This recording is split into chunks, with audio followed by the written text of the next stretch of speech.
What really became of the stars of Shane 1953, the timeless Western that redefined the genre and captured America's imagination?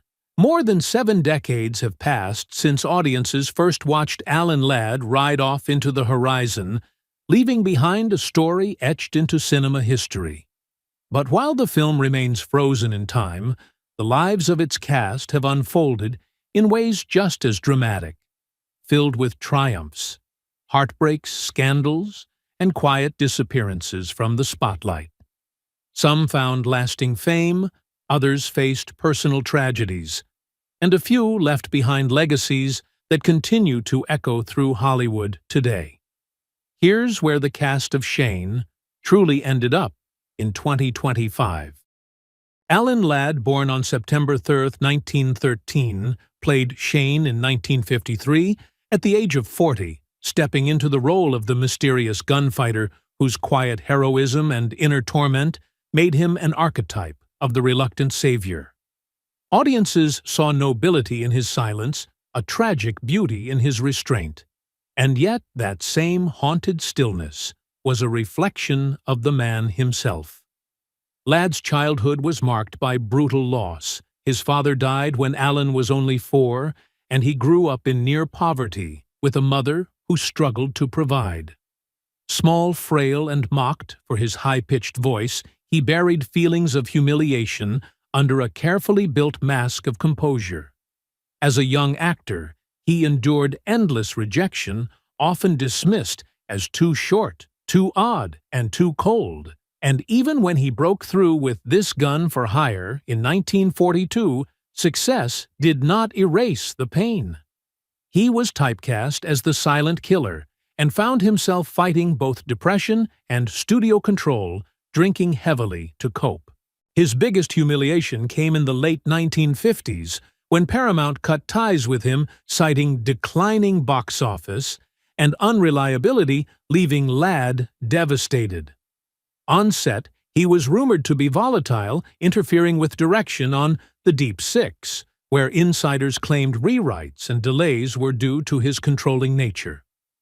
Behind closed doors, his marriage to former actress Sue Carroll was filled with infidelity, jealous fights, and emotional distance, and his son later described their home as cold and tense. Affairs, including one with co-star Veronica Lake, added scandal to his image, and whispers of multiple suicide attempts followed him throughout his life. On January 29, 1964, Ladd was discovered dead in Palm Springs, collapsed outside his home from an overdose of alcohol and sedatives at just 50 years old. Though ruled accidental, many believed it was intentional, a final act of despair. He left behind a net worth of around $10 million through Jaguar Productions and real estate investments, a fortune built on grit, but overshadowed by an end that mirrored the loneliness of the very characters that had defined his career. Van Heflin, born on December 13, 1908, took on the role of Joe Starrett in 1953, at the age of 44, portraying the hard-working farmer whose quiet strength and integrity grounded the film's moral center. He brought dignity to the role of a man caught between loyalty to his family and the looming violence of the frontier, winning audiences with his sincerity. But Heflin's life was steeped in contradictions. His father's death when he was a boy forced his mother to raise 3 children alone, moving constantly, leaving young Van feeling rootless and excluded. Books and theater became his refuge, but his intellect often isolated him further, and classmates mocked him as an outsider. His career rose quickly, with an Academy Award for Johnny Eager in 1942, but Hollywood never fully embraced him as a leading man. He was respected, yet seen as too cerebral, too difficult, and his perfectionism became infamous. On sets, he was known to rewrite dialogue, challenge directors, and alienate colleagues. His greatest professional humiliation came when he was abruptly replaced in The Big Country, after clashing with director William Wyler, a blow that deeply damaged his career trajectory. Privately, He fought demons of his own. Alcohol was his constant companion, a hidden problem that fueled erratic behavior and tension with colleagues. His marriage to actress Frances Neal unraveled after decades of infidelity, emotional distance, and bitter fights, ending in a divorce that left him estranged from parts of his family. Rumors of affairs with younger actresses followed him, though never confirmed, feeding an image of a man who sought escape from aging and decline. In his later years, heart disease and depression took hold, and insiders described him as increasingly reclusive and bitter-haunted by missed opportunities and declining relevance. On July 23, 1971, Heflin died of a massive heart attack in Hollywood at the age of 62. His estate, valued between $5 and $10 million, was the product of careful investments. But his true legacy is more complicated, a gifted actor respected for his craft, yet consumed by private turmoil and a perfectionism that left him both admired and isolated.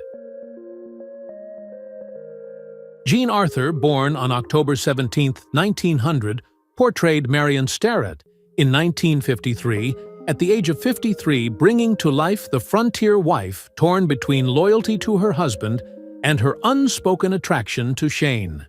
Her delicate performance added emotional weight, and audiences were moved by the quiet yearning behind Marion's composed exterior. Yet Jean Arthur's real life was far more fractured than the character she embodied. Her childhood was dominated by instability after her parents' bitter split, and she was raised under a mother described as strict and emotionally distant. Constant relocations robbed her of friendships and instilled a fear of abandonment that never left. By the 1930s, she became a star, but fame was her prison. She despised publicity, distrusted photographers, and developed crippling stage fright. Directors described her as impossible to work with. She once clashed so bitterly with Frank Capra on Mr. Smith Goes to Washington that their working relationship ended in permanent enmity. Rumors swirled of breakdowns, most infamously during her short-lived The Jean Arthur Show in 1966, when panic attacks and erratic behavior reportedly left producers desperate. Off-screen, her love life was equally chaotic. Her marriage to photographer Julian Anker lasted a single day before annulment, while her later marriage to producer Frank Ross dissolved in bitter divorce, leaving her alone. She bore no children and surrounded herself with pets, her closest companions, fueling whispers of a secret bisexual life she never confirmed. Known as a recluse, even at the height of her fame, she lived the last decades of her life in almost total isolation in Carmel, California, rarely appearing in public, refusing interviews, and cutting ties with old Hollywood circles. She died of heart failure on June 19, 1991, at the age of 90, leaving behind a fortune estimated at $10 million, built largely on real estate and stock investments rather than film salaries. Brandon DeWilde was born on April 9, 1942, and played Joey Starrett in Shane 1953 at the age of 11. Joey was the emotional heart of the film, a wide-eyed boy who saw Shane not just as a gunslinger, but as a mythical savior embodying purity in a world corrupted by violence. Born into a theatrical family, he was treated less as a child than as a commodity, shuffled through auditions and stage rehearsals, as if his value rested solely on his ability to perform. Mocked by peers for his delicate looks and high-pitched voice, he quickly developed the skill of masking his humiliation with a smile, though inside he wrestled with loneliness and a craving for stability. His career, though glittering at first, deteriorated under the weight of failed projects and poor choices. The sitcom Jamie launched in 1953 was canceled in under a season, leaving his rising star in limbo. He later admitted to friends that being dropped from that show haunted him more than the roles he lost, because it revealed how disposable he truly was. Though he landed supporting roles in Blue Denim, and HUD Hollywood seemed unwilling to let him grow past the cherubic child image, and the bitterness of rejection pushed him toward reckless behavior. He had brushes with the law over reckless driving, dabbled heavily in drugs during the late 1960s, and was rumored to have been dismissed from projects due to erratic behavior. His failed attempt to join Graham Parsons in a country rock music venture collapsed in a haze of drugs, and infighting exposing him as unreliable. His marriages, first to Susan Maw and later Janice Jarrow, were marred by jealousy, accusations of infidelity, and volatility. By the time he died on July 6, 1972, in a gruesome car crash in Lakewood, Colorado, at just 30 years old, his career was already in tatters. He was not wearing a seatbelt when his camper van rolled and slammed into a parked truck, a detail that tabloids sensationalized as evidence of his recklessness. He left behind a son, Jesse, but the relationship was strained and largely distant. His net worth, estimated at around $5 million, was tied up in royalties and a modest real estate portfolio. Jack Palance, born February 18, 1919, played the merciless gunfighter Jack Wilson in Shane, 1953, at age 34. His skeletal features and reptilian movements created one of the most sinister villains in Western cinema, a man audiences loved to hate. Yet the darkness he exuded on screen was not just performance. It was drawn from a life of brutality and disillusionment. Born to Ukrainian immigrants in Pennsylvania's coal country, he endured a boyhood of grinding poverty, violent beatings from his father, and the indignity of being mocked for his heritage. He turned to boxing, fighting professionally under the name Jack Brazzo, where he developed both the arrogance and cruelty that would later define his reputation in Hollywood. A near-fatal plane crash during World War II left his face scarred after reconstructive surgery, cementing the menacing look that would both make him famous and typecast him forever. Though he rose to prominence in Hollywood, Palance was infamous for his explosive temper and hostility toward directors. He allegedly slapped a fellow actor during the filming of Attack, and once stormed off set, leaving the crew stranded. His private life was no calmer. He cheated openly during his marriage to Virginia Baker, bragging about affairs with Gloria Graham and Mamie Van Doren, while cruelly humiliating his wife in public. Their divorce was bitter and prolonged, splashed across gossip columns. Though he later married Elaine Rogers, insiders whispered that the marriage was hollow, more arrangement than romance. His lowest professional point came with Che 1969, where his portrayal of Fidel Castro was mocked as laughable, ruining his credibility and pushing him into years of low-budget European films he despised but accepted for money. The death of his son Cody from cancer in 1998 exposed the vulnerability he tried so hard to conceal. But, even then, Palance rarely allowed empathy to pierce his hardened shell. He died of pancreatic cancer on November 10, 2006, at 87, at his daughter's home in Montecito, California. By then, he had amassed a fortune estimated at $10 million, thanks not only to acting, but also to shrewd real estate investments. Edgar Buchanan, born on March 20, 1903, played Fred Lewis in Shane, 1953, at age 50. On screen, Fred was the embodiment of warmth, a loyal farmer, whose kindness grounded the story and gave the audience a sense of refuge amidst the violent clash between settlers and ranchers. Yet behind that genial mask was a man driven by calculation and a desire for control, whose career hid an undercurrent of manipulation. Born into a strict Oregon family, Buchanan's father was a stern dentist who demanded conformity, forbidding Edgar from pursuing theater branding, acting as a profession for failures.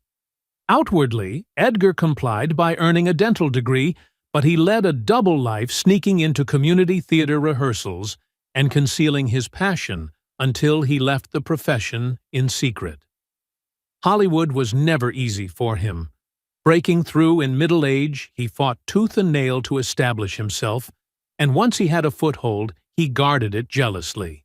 Colleagues whispered that he deliberately flubbed lines or stole focus in wide shots to sabotage younger actors. His ugliest fallout came during Petticoat Junction, where his clashes with Bea Benaderet turned so hostile that executives had to intervene to prevent a public scandal. In private, his decades-long marriage to Mildred Spence was whispered to be one of convenience, more a partnership of appearances than affection. Their adopted son, Buck, grew up alienated, resenting the emotional coldness of a father who performed warmth on screen but rarely at home.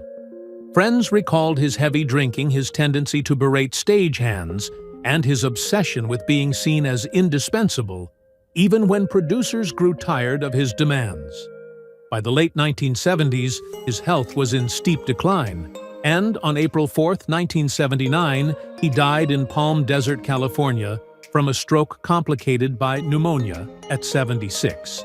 At the time of his death, his estate, built largely on TV residuals, property investments, and decades of salary, was valued at roughly $1 to $2 million.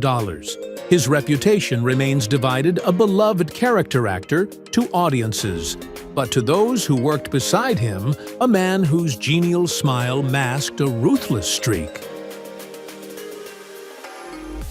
Emile Meyer, born August 18, 1910, took on the role of Rufus Riker in Shane 1953, at age 43, embodying the cattle baron whose iron grip over the frontier represented the twilight of old power. His icy delivery, full of menace, felt disturbingly authentic, in part because Meyer's personal life mirrored the cruelty of his screen persona. Raised in New Orleans, in a home ravaged by alcoholism and religious mania, he endured a childhood of cruelty. His mother often locked him in an attic for spiritual purification, while his father disappeared into week-long drinking binges. These wounds never healed instead, shaping the repressed, volatile man who surfaced on film sets. His talent for hard, menacing characters won him steady work in films like Paths of Glory, yet his combative nature made him infamous. During filming, he once threatened Stanley Kubrick in front of the crew over a blocking disagreement, shouting obscenities until security intervened. By the 1960s, whispers of his drinking and violent temper followed him. One casting director accused him of physical assault during a drunken rage, an incident that quietly blacklisted him in several studios. Unlike his contemporaries, Meyer never married, never settled, and was rumored to pursue unstable relationships marked by obsession and jealousy. A former partner claimed he stalked her for months after their breakup, reinforcing his reputation as dangerously unpredictable. In his later years, jobs dried up, and Meyer drifted into obscurity, surviving on Social Security checks and meager residuals, living in a crumbling Los Angeles apartment where neighbors remembered him muttering to himself and drinking heavily. On March 19, 1987, he died of complications from heart disease at age 76, almost forgotten by the industry that once feared his presence. His estate amounted to less than $100,000, leaving behind no heirs, no preserved legacy, only a trail of unsettling stories. For audiences, Riker was a chilling villain. For those who knew him, Meyer was a man haunted by his childhood and undone by the very rage that once made him unforgettable on screen. Elisha Cook Jr., born December 26, 1903, portrayed Stonewall Tory in Shane, 1953, at age 49, a proud ex-Confederate soldier whose tragic death symbolized the vanishing of old ideals and became one of the film's most haunting moments. Cook's frail frame and haunted eyes gave the character a tragic dignity, a performance that resonated because it was steeped in his own life's shadow. Raised in Chicago by a journalist father and an actress mother, Cook was thrust into the harsh world of vaudeville as a teenager, masking a childhood marked by neglect and instability. Though his career flourished in film noir, where he perfected the roles of neurotic loners and weak-willed men, he carried a reputation in Hollywood as a recluse. His most infamous scene, his frenzied, almost obscene drum solo in Phantom Lady, was rumored to be fueled by amphetamines and raw nerves, so unsettling it nearly fell to censorship. Off-screen, his life was riddled with turmoil. He married 3 times, but all were stormy. His second wife, Peggy McKenna, divorced him, citing cruelty and volatility, only to remarry him and endure 2 more decades of emotional isolation in a cabin high in the Sierra Nevada, where Cook shunned Hollywood, except for occasional summons. Friends whispered about his paranoia, his bursts of rage, and his obsession with privacy so extreme, he refused telephones and kept guns by his bedside. In his final years, his body betrayed him. A devastating stroke in 1990 robbed him of speech, and he spent his last years in silence, cared for by neighbors and occasional friends. He died on May 18, 1995 in Big Pine, California, at age 91, leaving no children and an estate valued at under $500 million, despite appearing in more than 100 films. Cook's legacy is paradoxical. He was everywhere on screen, yet nowhere in Hollywood's golden spotlight, remembered not as a star, but as an unforgettable shadow.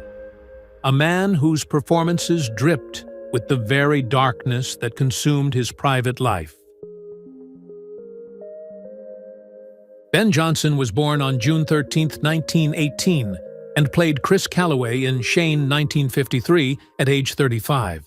His role was deceptively simple: a hostile ranch hand who eventually sides with Shane, embodying the rugged cowboy ethos. Audiences saw him as authentic, a man whose strength came not from theatrics, but from lived experience. Yet authenticity had its own shadows. Raised on the Osage Indian Reservation in Oklahoma, Johnson grew up in a world of rodeos, hard labor, and suppressed rage.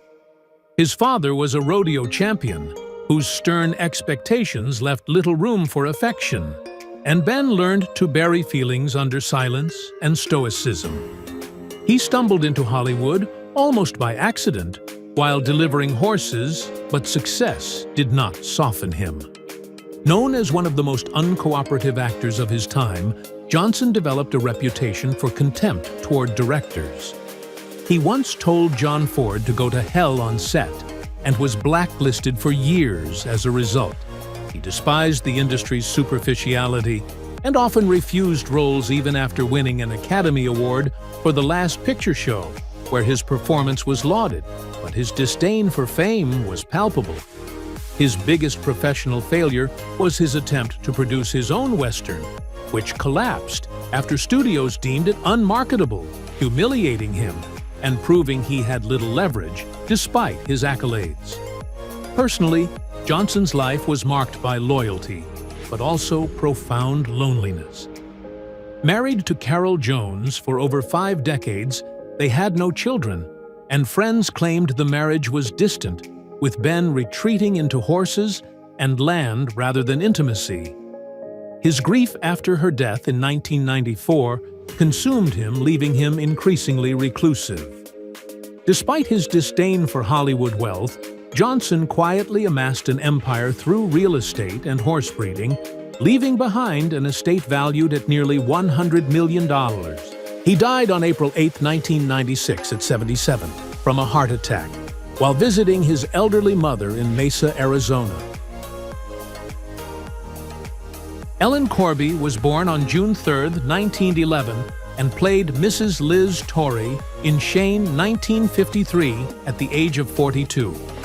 On screen, she embodied the quiet strength of a frontier widow, a figure of resilience that gave the film emotional texture and reflected the silent endurance of women in a violent world winning her understated affection from audiences. In real life, however, Ellen's story was anything but quiet. Raised by Danish immigrant parents in Racine, Wisconsin, she endured childhood isolation, mocked for her accent and cultural difference, and retreated into writing and performance to shield herself from loneliness. Her Hollywood years began not in front of the camera, but as a script girl, where she quietly watched others live. The dreams she longed for, her own ambitions suppressed, until she clawed her way into character roles. Her breakout in I Remember, Mama brought her an Oscar nomination, but behind the success lurked turmoil. Her marriage to director Francis Corby dissolved bitterly in 1944, ending with accusations of neglect and betrayal, and she never remarried. Instead, she built a clandestine lifelong partnership with Stella Lucetta, described publicly as her caretaker, but, in truth, her romantic partner, a fact the Hollywood system of the time forced her to hide. Her career was a relentless battle against ageism, and sexism repeatedly denied leading roles despite her formidable talent, her biggest heartbreak being the industry's refusal to let her rise beyond supporting parts. Her stroke in 1976 nearly ended her role in The Waltons, and executives initially planned to replace her. But she fought back, insisting on reclaiming her part, even while visibly weakened, embodying her character's grit in real life. She dabbled in transcendental meditation and associated with Maharishi Mahesh Yogi, grasping for spiritual stability amid the chaos. On April 14, 1999, she died at the Motion Picture and Television Country House in Los Angeles, aged 87, from natural causes. Her estate, valued between $12 million, included royalties, property, and investments, proving her resilience paid off financially. Douglas Spencer was born on February 10, 1910, and portrayed Axel Swede Shipstead in Shane 1953 at the age of 43. His character was a beacon of decency, a gentle ranch hand whose loyalty and sense of fairness contrasted the violence surrounding the homesteaders, earning the quiet admiration of audiences who saw in him a figure of dignity and humanity. But the man behind the Swede was riddled with contradictions and shadows. Born William Henry Messenkop in Princeton, Illinois, to a family struggling with money and discipline, Spencer's childhood was marked by neglect and ridicule. Classmates often mocked his gangly frame and introverted nature, and he became adept at hiding his emotions behind a veneer of humor. Hollywood initially overlooked him, relegating him to background roles and anonymous parts, until a turn in The Thing from Another World gave him visibility. Yet, the industry quickly soured on him. Rumors spread of heavy drinking, heated clashes with directors, and manipulative tactics to undercut co-stars. His most infamous professional collapse came when he was abruptly dropped from a studio contract, after allegedly striking a producer in a drunken rage, a scandal hushed by publicists, but whispered about for years. Spencer never married, and while he was linked to both men and women, he kept his private life tightly guarded, disappearing from social circles for weeks, sparking speculation of secret affairs and breakdowns. His health disintegrated in the late 1950s, plagued by diabetes and alcohol abuse, and he was increasingly isolated, estranged from friends who grew weary of his volatility. On October 6, 1960, he was found dead alone in his Los Angeles home at age 50, officially from complications of diabetes, though whispers of overdose lingered.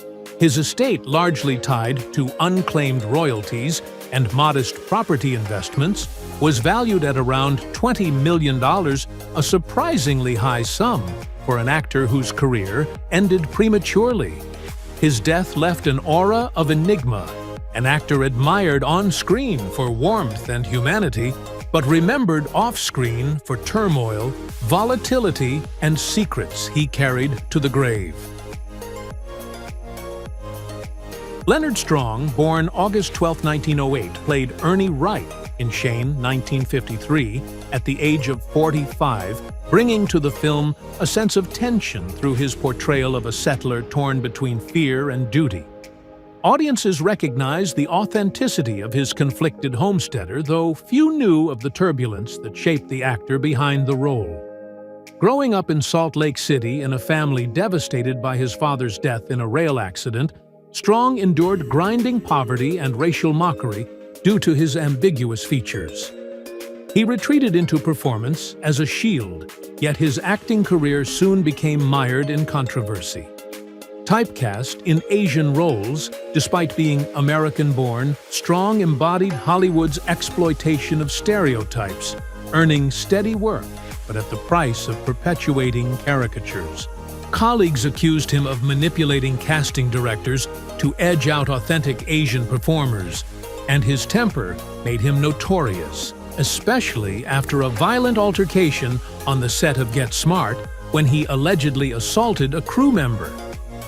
Though married to Irene Richards for over 4 decades, whispers of infidelity dogged him, particularly an affair with a co-star, during the filming of Cult of the Cobra, a scandal that nearly cost him his marriage.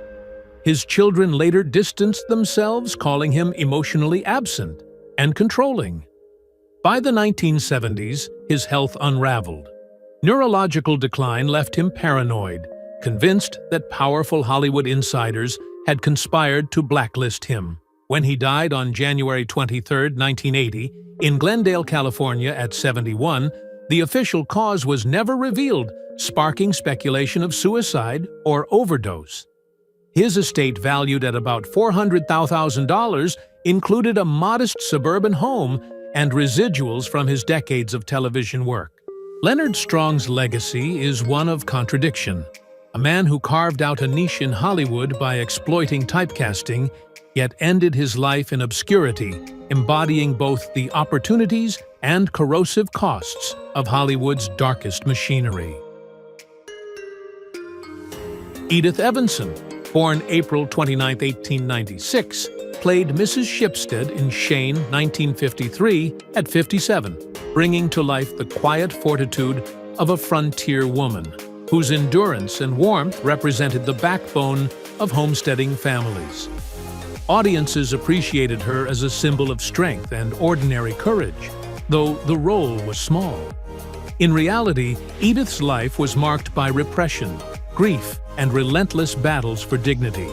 Growing up in Tacoma under the harsh rule of a minister father and losing her mother as a child, Edith became prematurely responsible, raising siblings while suppressing her own needs. Mocked for her looks and her clipped speech, she developed a thick shell, but carried a lifelong insecurity. Despite working with luminaries such as Orson Welles and Katharine Hepburn, Edith never escaped typecasting maids, teachers, dowdy matrons. She was unceremoniously dismissed from a stage production for being too plain an insult that cut deep.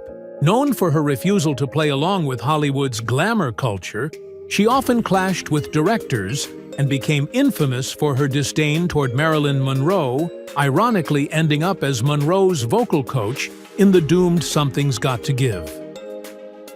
Rumors of her being blacklisted during the McCarthy era also swirled, fueled by her outspoken political views. Her marriage to Morris Otto Evanson, though long-lasting, was emotionally barren, and the couple's childlessness deepened her sense of isolation. By the late 1970s, Edith was beset by heart problems and depression, spending her final years withdrawn and reclusive. She died on November 29, 1980, in Riverside, California, at 84, her ashes scattered into the Pacific. Though she never achieved stardom, she quietly amassed a fortune between $1 a pound, $5 and $5 million, much of it from property holdings and residuals. In death, Edith Evanson's paradox endures a woman undervalued in life, but remembered by cinephiles as a defiant presence who refused to conform to Hollywood's illusions. Thank you for joining us on this nostalgic journey through classic television history. If you enjoyed learning about the cast of Shane and where they are now, don't forget to give this video a thumbs up, subscribe for more vintage Hollywood retrospectives, and share your thoughts in the comments below. We love hearing your memories and suggestions, so let us know which TV show or movie cast you'd like us to feature next.